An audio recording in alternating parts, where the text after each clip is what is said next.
मैं नहीं चाहती, नहीं जाएगी। ड्रामा सीरियल काबुली पुलाव तेज़ी के साथ अपने इख्तिताम की तरफ रवा दवा है। इसका second last episode on air हो चुका है और काफ़ी सारे लोगों ने देखा है। उसके हवाले से आज रिव्यू करते हैं और कुछ तफसील के साथ बात करेंगे।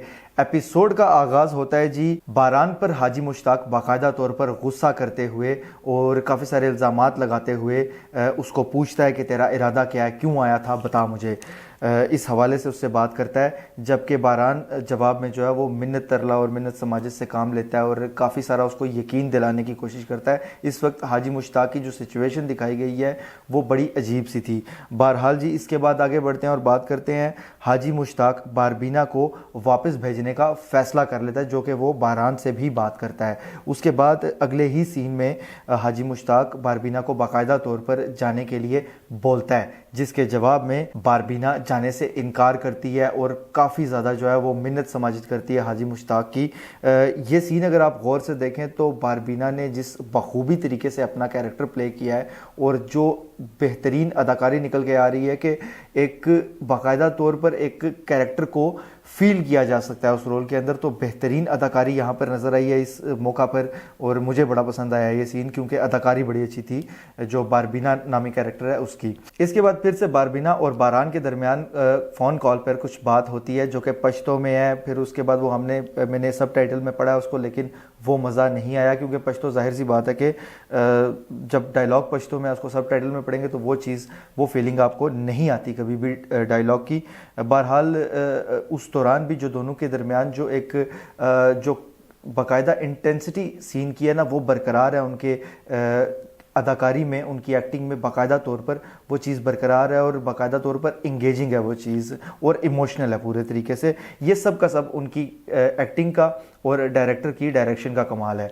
उसके बाद आगे बढ़ते हैं जी। बारान को हाजी मुश्ताक अपनी दुकान पर बुलाता है और जाने के लिए वहाँ से कुछ रकम देता है, कुछ एक्स्ट्रा पैसे देता है, जिस पर बारान जो है वो पूरे के पूरे पैसे नहीं रखता, कोई अपने हक का पैसा रख के बाकी उसको वापस करने की कोशिश करता है, जो हाजी मुश्ताक बाकायदा उसको वापस कर देता है। अगर आप इस मौका पर फोकस करें तो बारान की जानिब से बड़ी बेहतरीन एक्टिंग की गई है। ये मूवमेंट भी मेरे ख्याल से बड़ा इंगेजिंग और इमोशनल तरीके से पूरे तरीके से जो है ना वो कनेक्ट करता है ऑडियंस को अपने साथ। और जो किरदार है ना, उसने जो एक्टिंग किया बारान नामी किरदार ने, वो बड़ी ज़बरदस्त एक्टिंग थी। और मैं ज़ाती तौर पर मुझे ये सीन भी उसकी एक्टिंग की वजह से बड़ा इंगेजिंग और पसंद आया क्योंकि बाकायदा तौर पर अपने साथ बांध लेते हैं ये सीन्स ऐसे हैं और आपको वो चीज़ फील करवाते हैं उस वक्त, उस मौका पर। वहाँ पर अगर कोई हो उस हालात में तो कैसा महसूस करेगा, उनको देखकर आप रिलेट कर पाते हैं और वो चीज़ फील कर पाते हैं। ये सब का सब भी उनकी एक्टिंग का ही कमाल है। तो बेहतरीन एक्टिंग किया जी इस सीन में भी बारान नामी कैरेक्टर ने। इसके बाद आगे बढ़ते हैं और बात करते हैं। बारान जाने का जब फैसला करता है तो जाते वक्त अपना एक दोस्त उसने बनाया होता है, वो अपने दोस्त से मिलता है बाकायदा तौर पर और उसको रोने से मना करता है। वो उसका दोस्त काफ़ी ज़्यादा इमोशनल होता है। ये एक अच्छा इमोशनल सीन था और बड़े मज़े का सीन था। इस मौका पर बारान खुद भी रोने लगता है। ये सीन जो है थोड़ा सा मुझे इस तरह का लगा है कि बारान को एक बड़ा मजबूत कैरेक्टर दिखाया गया है और वो आया भी जिस मकसद से था। जाहिर सी बात है, एक तो वो उसका मकसद पूरा हो रहा है और दूसरा जितना मजबूत कैरेक्टर वो दिखाया गया और जितनी मुश्किलात उसने देखी हैं, जिस तरह के हालात वो देख कर आया अफ़गानिस्तान में, तो मुझे ये लगता है कि उसको इस मौके पर, और जबकि उसका फ़ायदा भी एक तरफ से हो रहा है और दूसरा उसके लिए इतना इमोशनल सीन नहीं है, तो इस मौके पर उसका रोना बनता नहीं था। बहरहाल दोस्त से जुदाई के लिए भी इतना रोना नहीं था बनता क्योंकि इतना अरसा उसको अपने दोस्त के साथ भी नहीं था हुआ।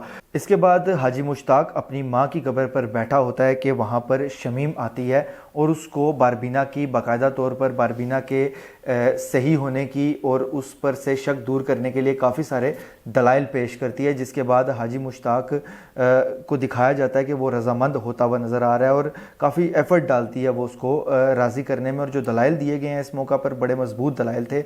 एक ऐसा ही नहीं है कि बस उसको राज़ी करना था तो कुछ भी कहलवा के एक शमीम नामी कैरेक्टर से तो बस उसको चला दिया गया हाजी मुश्ताक को, बल्कि बाकायदा तौर पर मजबूत दलाइल शमीम की जानिब से दिलवाए गए हैं, जिसके बाद हाजी मुश्ताक कन्विंस होता हुआ नज़र आता है और बारबीना को रोकने के लिए तैयार हो जाता है। बाकायदा तौर पर इस चीज़ का फैसला करने के बाद वो घर जाता है, लेकिन बारबीना वहाँ से इस वक्त गायब हो चुकी है, जो कि एक तजस्सुस पैदा करने के लिए एक सीन डाला गया है। और मेरा ज़ाती तौर पर यह मानना है कि अब इस एपिसोड में जो भी एंड होना चाहिए था, इसका हो जाना चाहिए था, क्योंकि इससे लंबा खींचा गया। इसको बारबीना को गायब करने का मकसद है कि एपिसोड को खामखा में इस वक्त लंबा खींच दिया गया, क्योंकि ये असूलन सेकंड लास्ट एपिसोड नहीं था होना चाहिए, लास्ट एपिसोड होना चाहिए था। इसलिए इस एपिसोड को थोड़ा सा लंबा खींचकर लास्ट तक ले जाने के लिए इसको जो है वो बारबीना को वक्ती तौर पर गायब कर दिया गया और प्रोमो में दिखाया गया है कि बारबीना जो है वो अभी इस्लामाबाद चली गई और वहाँ पर जाके ये सारा सूरत हाल जो है वो किसी शख्स को बता रही है, जो कि मेरे ख्याल से बेमायनी सीन था।